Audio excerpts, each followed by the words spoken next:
evening, good evening, good evening. Kini naman si Bat Batera, inyong pabansang Bat Batera. For today's video, POV po tayo. Ang kanina po na ito mga issue karon is kaning hapit na maging election. Ato ni birabirahan.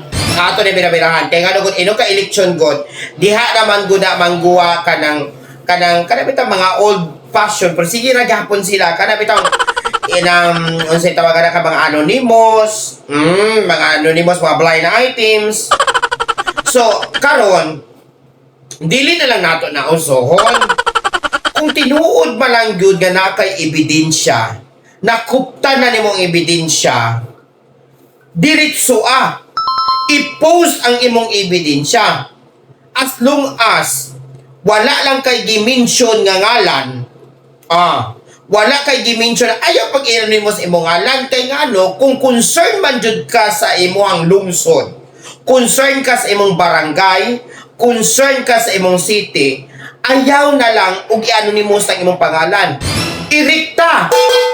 Irikta na pag-post nga under sa imong name. As long as ayaw lang pag-mention og ngalan, ayaw lang pag-mention o pag-post og picture, kay kana dili jud ka ma-cyberbully ana.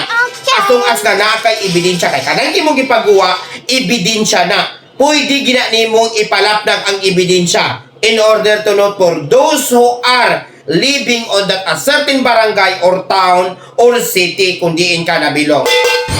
Dili kay mag-anonymous. Magsige kag anonymous, magtagantag ta, kinsa man kaning ga-post anino?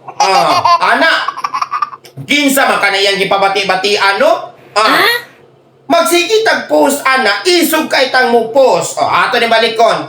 Labi na to, kinsa may mga anonymous karon makita na to nanapod sa kanang kuan sa kalatrabahan o ana kalatraba. Anonymous ang gibutang. Moingon siya nga naa kunoy kawatan. Kung naa balay kawatan, kabalo ka kung pilay ang gikawat, kung na naman kay ebidensya nga gikawat, kana i-post na ayaw lang butangig pangalan, ay pagbutangig nagnaong, i-post ang imong ebidensya para mahibawan sa tanang katawan. Under sa imong name, ayaw pag-anonymous. Diba? Ikaduha. Wala pa ba ning guwato si thinking kalatrabaho na pag ito sa katutingin ka dili na lagi tamo na kung giingon kung isog man kita nga pagkatao naatay ikuptan nga ebidensya nganong dili naman ang tapagyaw-yaw under sa atong name kay ngano parang ma-address na to magsigi gutag ingon ana tapos wala ipakita na tong naong wala na to ipakita tong pangalan kana tinalawan na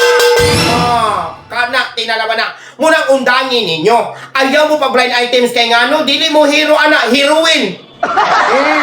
Di ba? Undang ni! Ano ang senyo natamimi kayo?